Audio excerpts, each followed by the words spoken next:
ಅಂದ್ರೆ ನಾನು ತುಂಬಾ ವಿಡಿಯೋ ಕೇಳಿದ್ದೇನೆ, ಬಟ್ ಲೈವ್ ಅಲ್ಲಿ ಅಟೆಂಡ್ ಮಾಡಿರ್ಲಿಲ್ಲ, ಹೇಗೆ ಗೊತ್ತಾ, ಆದ್ರೆ ಎಲ್ಲ ವಿಡಿಯೋಗಳನ್ನ ಕೇಳಿದ್ದೇನೆ.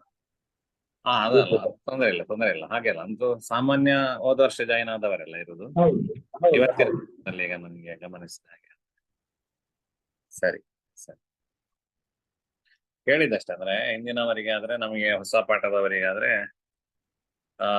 ಸ್ವಲ್ಪ ವಿವರವಾಗಿ ಬೇಕಾಗ್ತದೆ.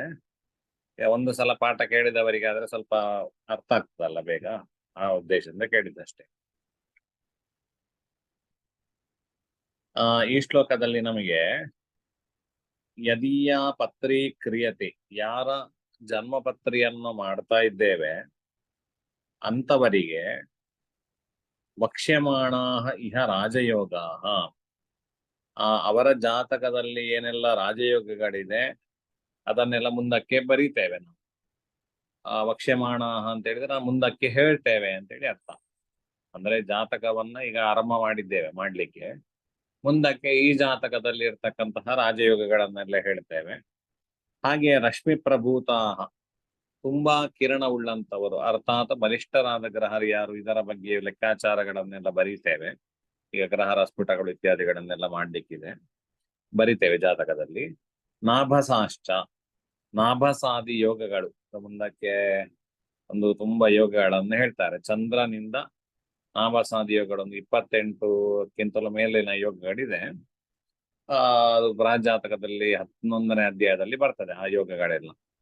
ಅಂತಹ ಯೋಗಗಳನ್ನು ಕೂಡ ಏಕಾರಕಾಹ ಪೂರ್ಣ ಫಲಂ ಹಿ ಪೂರ್ಣಂ, ಯಾವ ಗ್ರಹರು ಯಾವ ಪೂರ್ಣ ಬಲಿಷ್ಠರಾಗಿರ್ತಾರ ಅವರು, ಅವರಿಗೆ ಸಂಬಂಧಿಸಿದ ಕಾರಕತ್ವದ ವಿಷಯಗಳನ್ನು ಪೂರ್ಣವಾಗಿ ನಮಗೆ ಫಲವನ್ನು ಕೊಡ್ತಾರೋ ಆ ರೀತಿಯಲ್ಲಿ ಎಚ್ಚಂತು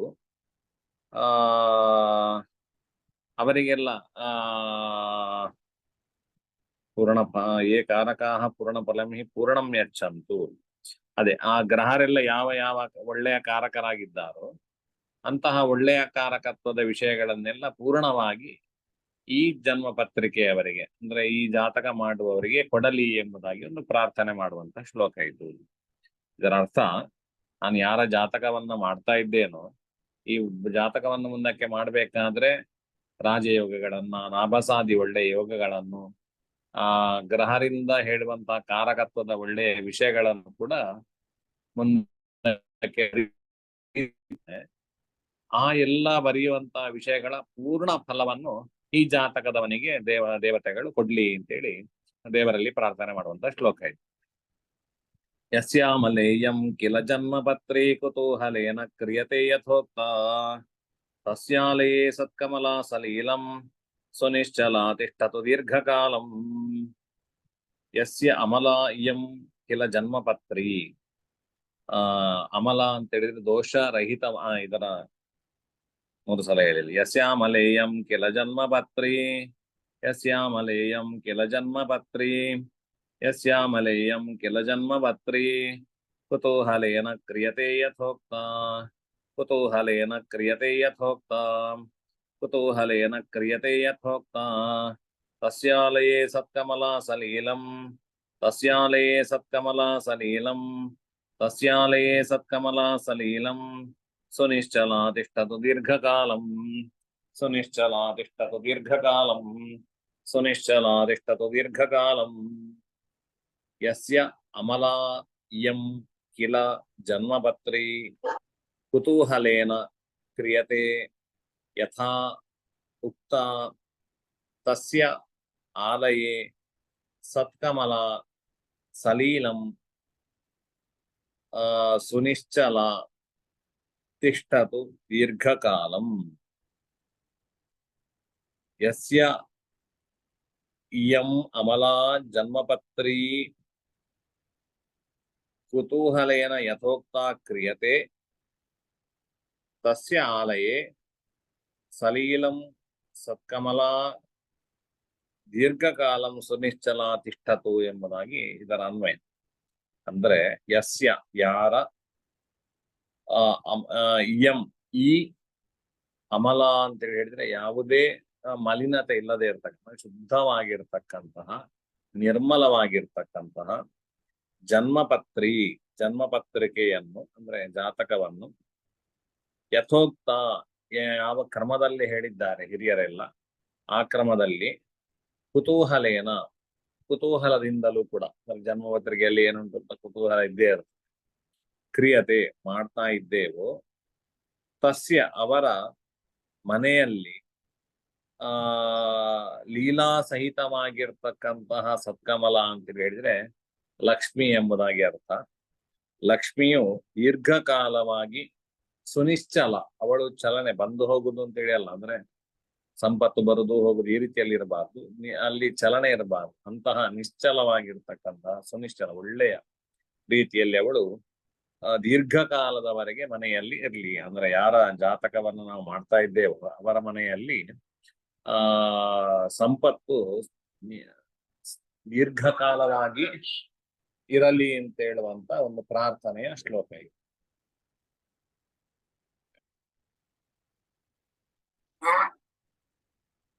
ಇನ್ನು ಕೃತಂ ಮಯಾನೋದಕಯಂತ್ರ ಸಾಧನಂ ಕಾಲೇ ಕ್ಷಣಂ ಕೃತಂ ಮಯಾನೋದಕಯಂತ್ರ ಸಾಧನಂ ಕೃತಂ ಮಯಾನೋದಕಯಂತ್ರ ಸಾಧನಂ ಕೃತಂ ಮಯಾನೋದಕಯಂತ್ರ ಸಾಧನಂ ಕಾಲೇ ಕ್ಷಣಂ ಚಾಪಿ ನ ಶಂಕು ಸಾಧನಂ ಕಾಲೇ ಕ್ಷಣಂ ಚಾಪಿ ನ ಶಂಕು ಸಾಧನಂ ಕಾಲೇ ಕ್ಷಣಂ ಚಾಪಿ ನ ಶಂಕು ಸಾಧನಂ ಪರೋಪದಿಷ್ಟಾತ್ ಸಮಯಾತ್ ಪ್ರಯತ್ನತಃ ಪರೋಪದಿಷ್ಟಾತ್ ಸಮಯಾತ್ ಪ್ರಯತ್ನತಃ ಪರೋಪದಿಷ್ಟಾತ್ ಸಮಯಾತ್ ಪ್ರಯತ್ನತಃ ಶುಭಾಶುಭಂ ಜನ್ಮ ಫಲಂ ಮಯೋಚ್ಯತೆ ಶುಭಾಶುಭಂ ಜನ್ಮ ಫಲಂ ಮಯೋಚ್ಯತೆ. ಕೃತಂ ಮಯಾ ನೋದಕಯಂತ್ರ ಸಾಧನಂ ಕಾಲೇ ಕ್ಷಣಂ ಚಾಪಿ ಚ ಅಪಿ ನ ಶಂಕು ಸಾಧನಂ. ಇಲ್ಲಿ ಕೂಡ ಮೇಲ್ಗಡೆ ನ ಉದಕಯಂತ್ರ ಸಾಧನಂ ಪರೋಪದಿಷ್ಟಾತ್ ಸಮಯಾತ್ ಪ್ರಯತ್ನತಃ ಶುಭಾಶುಭಂ ಜನ್ಮಫಲಂ ಮಯಾ ಚ್ಯತೆ ಎಂಬುದಾಗಿ ಈ ಶ್ಲೋಕದ ಪದಚ್ಛೇದ. ಇದರ ಅರ್ಥ ನಮಗೆ ಕೃತಮ್ಮಯಾನೋದಕ ಯಂತ್ರ ಸಾಧನಂ, ನಾನು ಯಂತ್ರ ಸಾಧನೆಗಳಿಲ್ಲದೆ ಉದಕ ಯಂತ್ರ ಸಾಧನೆಗಳು ಅಂದ್ರೆ ನೀರಿನಿಂದಾಗಿ ಘಟಿಯನ್ನು ತಿಳ್ಕೊಳ್ಳುವಂತಹ ಒಂದು ಯಂತ್ರ, ಆ ಯಂತ್ರ ಇಲ್ಲದೆ ಅಥವಾ ಶಂಕು ಒಂದು ಕೋಲನ್ನು ಇಟ್ಟುಕೊಂಡು ಅದರ ನೆರಳಿನ ಪ್ರಕಾರದಲ್ಲಿ ಎಷ್ಟು ಘಟಿ ಆಯ್ತು ಅಂತ ಹೇಳುವಂಥದ್ದೊಂದು ಹಿಂದಿನ ಕಾಲದಲ್ಲಿಲ್ಲ. ಒಂದು ಜಲಯಂತ್ರದಿಂದಾಗಿಯೋ ಅಥವಾ ಈ ಶಂಕುವಿನಿಂದಾಗಿಯೋ ನಾವು ಘಟಿಯನ್ನೆಲ್ಲ ತಿಳ್ಕೊಳ್ತಾ ಇದ್ವಿ.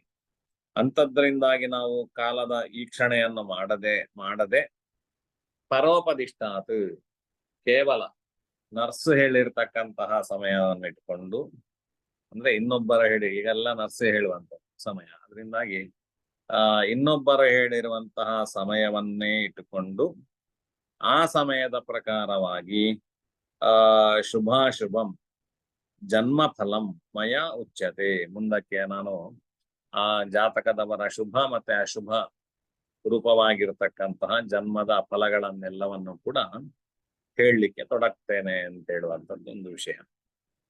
ಈ ಮುಂದಿನ ಶ್ಲೋಕದ ಅರ್ಥ ನನಗೆ ಸರಿಯಾಗಿ ಅದು ಉಪಸ್ಥಿತಿ ಇಲ್ಲ. ಹಿಂದಿನ ಪಾಠದಲ್ಲಿಯೂ ಕೂಡ ಹೇಳಿಲ್ವಾ ಅಂತ ಕಾಣುತ್ತದೆ, ನೆನಪಿಲ್ಲ ನನಗೆ. ಹೇಳಿದ್ರೆ ರೆಕಾರ್ಡ್ ಒಂದ್ಸಲ ಕೇಳಬೇಕಷ್ಟೇ, ಹೇಳಿದ್ದೇನಂದ್ರೆ ಇದು ಮೋಸ್ಟ್ಲಿ ಇದು ಭಾಷಾ ಭವತ ಅನ್ನೋದಾತು ಸರಸ್ವತಿಯನ್ನ ಪ್ರಾರ್ಥನೆ ಮಾಡುವಂತದ್ದು ಕಾಣುತ್ತದೆ. ಸನ್ಮಾನ ಸಾವಾಸ ವಿಲಾಸ ಹಂಸಿ ಕರ್ಣಾವತಂಸಿ ಕೃತ ಪದ್ಮಕೋಶ ಕೋಶಾದಶೇಷಾಭಿಮತಂ ವಿಶೇಷಾತ್ ಏಷಾಪಿ ಭಾಷಾಂ ಭವತಾಂ ದದಾತು ಏಷಾಪಿ ಭಾಷಾ ಭವತಾಂ ದದಾತು. ಇಂತಹ ವಿಶೇಷವಾಗಿರ್ತಕ್ಕಂತಹ ಭಾಷಾ ಅಂತ ಹೇಳಿದ್ರೆ ಮಾತುಗಳನ್ನು ನನಗೆ ಕೊಡಲಿ ಅಂತೇಳಿ ಪ್ರಾರ್ಥನೆ ಮಾಡುವಂಥದ್ದು. ಅಶೇಷಾಭಿಮತಂ ಪದ್ಮಕೋಶ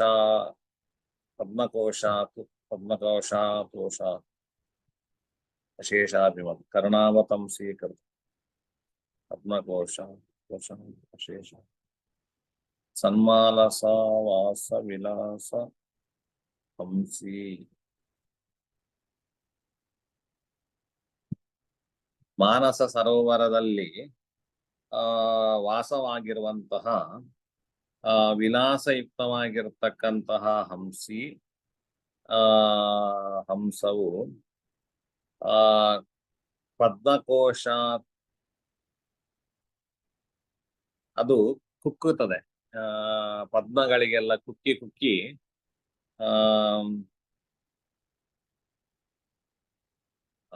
ಅದರ ಮಕರಂದವನ್ನು ಅದರ ಇದನ್ನು ಹೀರ್ತದೆ. ಆಗೊಂದು ಶಬ್ದ ಬರ್ತದೆ.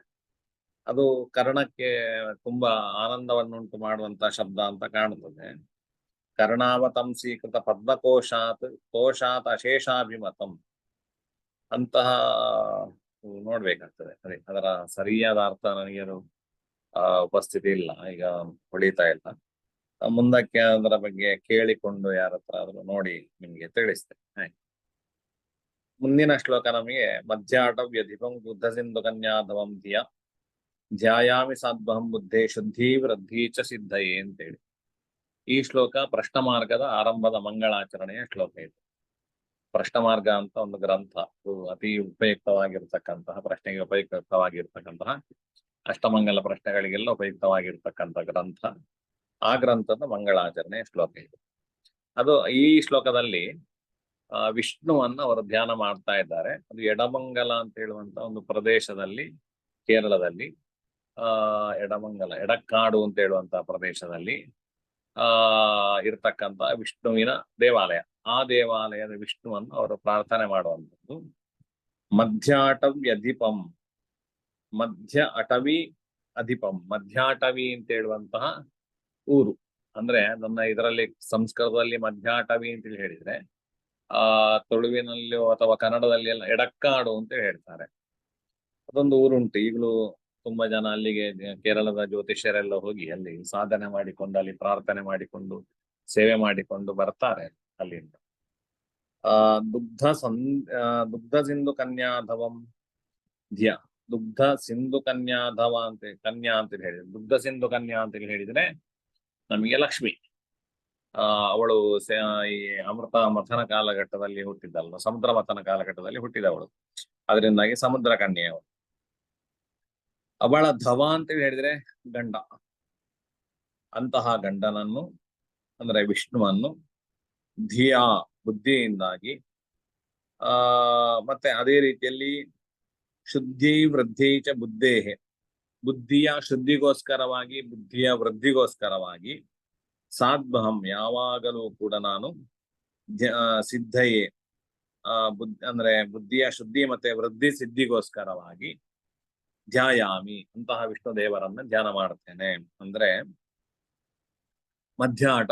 ಮಧ್ಯಾಟವಿ ಅಧಿಪಂ, ಎಡಕ್ಕಾಡು ಎಂಬತಕ್ಕಂತಹ ಪ್ರದೇಶದ ಅಧಿಪನಾಗಿರ್ತಕ್ಕಂತಹ ದುಗ್ಧ ಸಿಂಧು ಕನ್ಯಾಧವಂ, ಲಕ್ಷ್ಮಿಯ ಗಂಡನಾಗಿರ್ತಕ್ಕಂತಹ ಮಹಾವಿಷ್ಣುವನ್ನು ಧಿಯಾ ನನ್ನ ಬುದ್ಧಿಶಕ್ತಿಯಿಂದಾಗಿ ಧ್ಯಾಯಾಮಿ, ಧ್ಯಾನ ಮಾಡ್ತೇನೆ, ಸ್ತೋತ್ರ ಮಾಡ್ತೇನೆ. ಯಾಕೋಸ್ಕರ ತಿಳಿ ಹೇಳಿದ್ರೆ ಸಾಧ್ವಹಂ, ಪ್ರತಿದಿನವೂ ನಾನು ಹೆಚ್ಚಾಗಿ ಅವನನ್ನ ಸ್ತೋತ್ರ ಅಹಂ ಧ್ಯಾಯಾಮಿ. ಸಾಧು ಅಂತ ಹೇಳಿದ್ರೆ ಚೆನ್ನಾಗಿ ಅಹಂ ನಾನು ಧ್ಯಾಯಾಮಿ ಧ್ಯಾನ ಮಾಡುತ್ತೇನೆ. ಯಾಕೋಸ್ಕರ ಅಂತೇಳಿ ಹೇಳಿದ್ರೆ ಬುದ್ಧೇಹೆ ಬುದ್ಧಿಯ ಶುದ್ಧೈ ಸಿದ್ಧಯೇ ವೃದ್ಧೈ ಸಿದ್ಧಯೇ, ಬುದ್ಧಿಯ ಶುದ್ಧಿ ಮತ್ತೆ ವೃದ್ಧಿಯ ಸಿದ್ಧಿಗೋಸ್ಕರವಾಗಿ ವಿಷ್ಣುವನ್ನು ನಾನು ಧ್ಯಾನ ಮಾಡ್ತೇನೆ ಅಂತ ಹೇಳುವಂತ ಶ್ಲೋಕ ಇದು. ಪ್ರಶ್ನ ಮಾರ್ಗದ ಆರಂಭ ಶ್ಲೋಕ ಆದ್ರಿಂದ ಇಲ್ಲಿ ಇದನ್ನ ಉಲ್ಲೇಖ ಮಾಡಿದ್ದಾರೆ. ಆಯ್ತು, ಸರಿ. ಇನ್ನು ನಮಗೆ ಜನ್ಮದಿನದ ಪಂಚಾಂಗವನ್ನ ಬರೆಯಬೇಕು. ಜನ್ಮ ತಿಥ್ಯಾದಿಗಳಿಗೆ ಫಲಪ್ರೋಕ್ತವಾಗಿದ್ದರೂ ಉದಯ ಕಾಲದ ತಿಥ್ಯಾದಿಗಳನ್ನು ಗಳಿಗೆ ಸಹಿತವಾಗಿ ಬರೆಯುವುದು ಸಂಪ್ರದಾಯ. ಅದು ಮುಂದಕ್ಕೆ ಅದನ್ನ ಮಾದರಿಯನ್ನು ತೋರಿಸ್ತಾರೆ, ಗೊತ್ತಾಗ್ತದೆ. ಜನ್ಮಕಾಲ ಮೊದಲಾದ ಜಾತಕ ರಚನೆಗೆ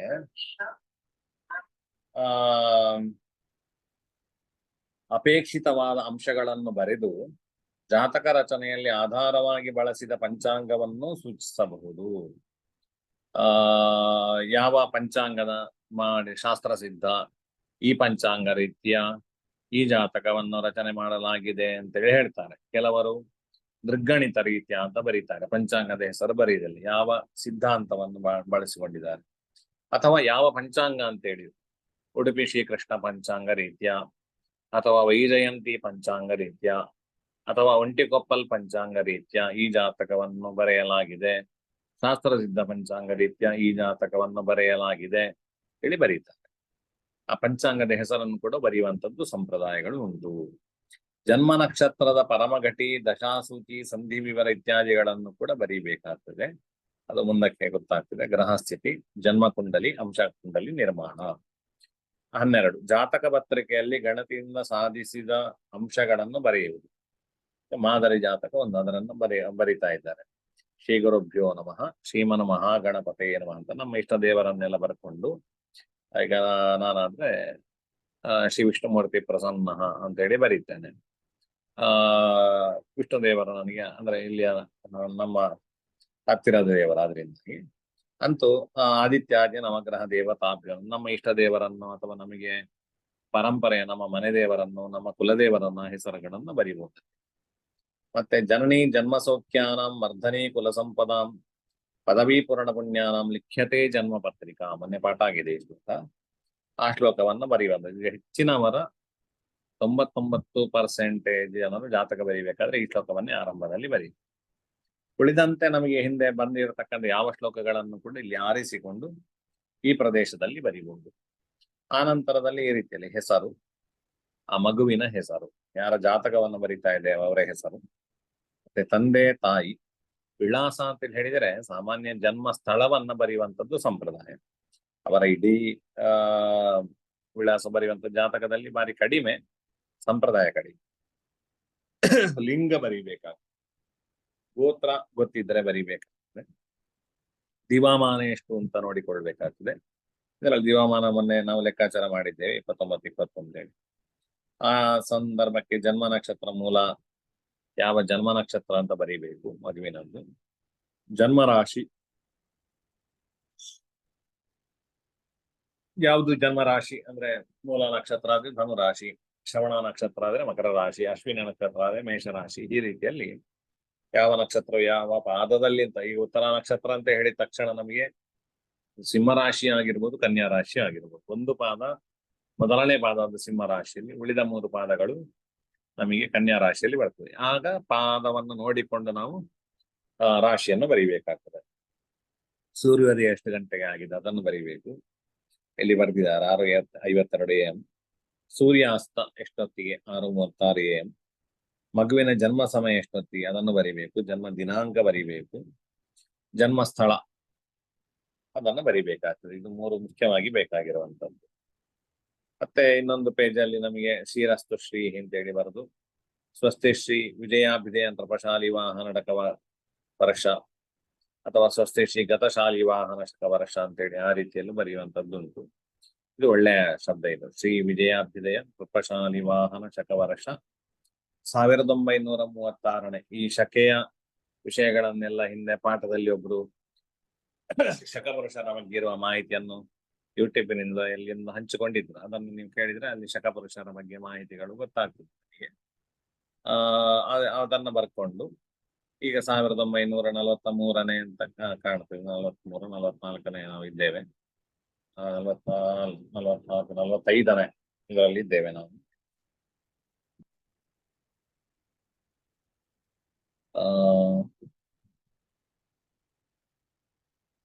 ಈಗ 46 ಆಯ್ತು. ಗತಶಾಲಿ ವಾಹನ ಶಕ ವರ್ಷ ಈಗ 46ರಲ್ಲಿ ಇದ್ದೇವೆ. 46ನೇ. ಈಗ ಇದು 14ನೇ ಇಸ್ವಿದ್ದು ಅಂತ ಹೇಳಿದ್ರೆ ಈಗ 24ಕ್ಕೆ 46, ಸರಿ 10 ವರ್ಷ.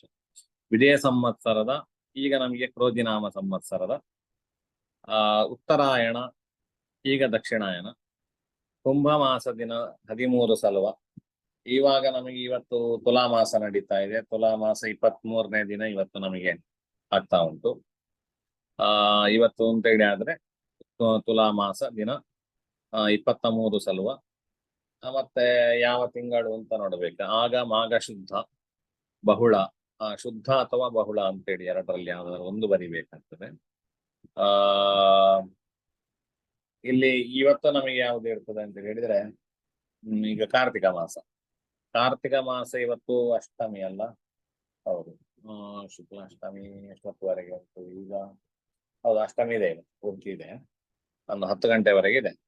ಅದರಿಂದಾಗಿ ಕಾರ್ತಿಕ ಶುದ್ಧ ಅಷ್ಟಮಿ ಅಂದ್ರೆ ಅಥವಾ 8 ತಿಥಿ ಅಂತೇಳಿ ಬರಿಬಹುದು. ಇಲ್ಲಿ ನವಮಿ ಅಂತ ಬರೆದಿದ್ದಾರೆ. ಹಾಗೆ ಶುಕ್ಲ ಪಕ್ಷ ಆದ್ರೆ ಶುದ್ಧ ಅಂತ ಬರಿಬೇಕು, ಕೃಷ್ಣ ಪಕ್ಷ ಆದ್ರೆ ಬಹುಳ ಅಂತ ಬರಿಬೇಕು. ಸೋಮವಾರ, ಇವತ್ತು ವಾರ ನಮಗೆ ಶನಿವಾರ. ಮತ್ತೆ 3 ಗಂಟೆಗಳನ್ನು ನಾವು ಲೆಕ್ಕಾಚಾರ ಮಾಡಿರ್ತೇವೆ, ಅದನ್ನೆಲ್ಲ ಬರಿಬಹುದು. ಉಪರಿ ಎಷ್ಟು ಗಂಟೆವರೆಗೆ ಶತಭಿಷಕ ನಕ್ಷತ್ರ, ಮಹಾ ನಕ್ಷತ್ರ ಇತ್ತು. ತಿಥಿ ಉಪರಿ ಅದು ಆಕ್ಚುಲಿ ಸೋಮವಾರ 3:30 ಉಪರಿ 54:15 ಅಂದ್ರೆ ದಶಮಿ ತಿಥಿ 54:15 ಇತ್ತು ಅಂತೇಳಿ. ಜ್ಯೇಷ್ಠ ನಕ್ಷತ್ರ ಬೆಳಿಗ್ಗೆ 6:15 ಇತ್ತು. ಅದು ನಿತ್ಯ ನಕ್ಷತ್ರ, ಜ್ಯೇಷ್ಠ ನಿತ್ಯ ನಕ್ಷತ್ರ 6:15. ವಜ್ರನಾಮ ಯೋಗ ಅಂದ್ರೆ ಮಗು ಹುಟ್ಟಬೇಕಾದ್ರೆ ಮೂಲ ನಕ್ಷತ್ರ ಬಂದಿದೆ. ವಜ್ರನಾಮ ಯೋಗ ಅವತ್ತಿನ ದಿವಸದಲ್ಲಿ 40 ಗಳಿಗೆವರೆಗೆ ಇತ್ತು. ಇವತ್ತೀಗ ವೃದ್ಧಿನಾಮ ಯೋಗ ಇದೆ. ಇವತ್ತು ನಕ್ಷತ್ರ ಧನಿಷ್ಠ ನಕ್ಷತ್ರ ಇದೆ ಈಗ. ಮತ್ತೆ ಈಗ ಕರಣ ಭವಕರಣ ಇದೆ ಕಾಣ್ತದೆ. ಸರಿ, ಯೋಗ ಗರಜಕರಣ ಈ ರೀತಿಯಲ್ಲಿ ಅದರ ನಮಗೆ ಗಟಿ ವಿಘಟಿಗಳನ್ನೆಲ್ಲ ಬರೆದುಕೊಂಡು ವಿಷಗಟ್ಟಿ ಎಷ್ಟೊತ್ತಿಗೆ ಅಂತೇಳಿ ಬರೆದು ಅಮೃತಂ ಏವಂ ದಿಕ್ಪಂಚಾಂಗದಿಂದ ಕೂಡಿದ ಶುಭ ದಿನದಂದು ಉದಯಾದಿ ಘಟಿ 11:47 ನಡೆಯುವ ವೃಷಭ ಲಗ್ನ ಆದಿದ್ರೆ ಕಾರಣದಲ್ಲಿ ಈ ಕುಮಾರನ ಅಥವಾ ಕುಮಾರಿಯ ಶುಭ ಜನನ. ಇಲ್ಲಿ ಕೆಲವರು ಇಲ್ಲಿ ಉದಯಾದಿ ಘಟ ವೃಷಭ ಆದಿದ್ರೆ ಕಾರಣದಲ್ಲಿ ತಂದೆಯ ಹೆಸರನ್ನು ಬರೀತಾರೆ, ತಾಯಿಯ ಹೆಸರನ್ನು.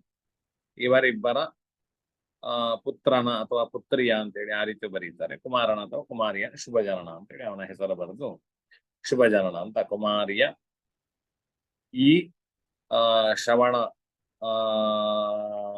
ನಾಮಧೇಯ ಪುತ್ರನ ಅಥವಾ ಈ ರೀತಿಯಲ್ಲಿ ಶ್ರವಣ ಕುಮಾರನ ಶುಭ ಜನನ ಅಂತೇಳಿ ಬರೆಯುವಂತ ಸಂಪ್ರದಾಯ.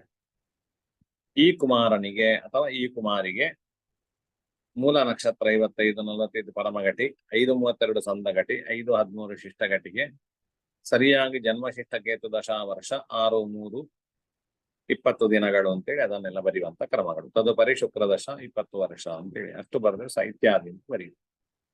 ಮತ್ತೆ ಗ್ರಹರ ಇದನ್ನು ಬರೆದು ಗ್ರಹರು ಯಾವ ನಕ್ಷತ್ರದಲ್ಲಿ ಯಾವ ಪಾದದಲ್ಲಿದ್ದಾರೆ ಅಂತ ಬರೆಯುವಂತ ಸಂಪ್ರದಾಯ.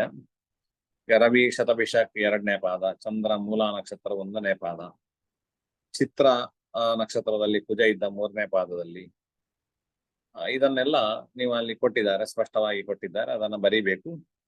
ಈ ರೀತಿಯಲ್ಲಿ ಬಂದಾಗ ಕುಂಡಲಿಯಲ್ಲಿ ಹೇಗೆ ಬರ್ತದೆ ಅಂತ ಹೇಳುವ ವಿಷಯವನ್ನು ನಾಳೆ ಪಾಠದಲ್ಲಿ ನೋಡಿ. ಇವತ್ತಿನ ಪಾಠ ಕೃಷ್ಣಾರ್ಪಣ ವಸ್ತು.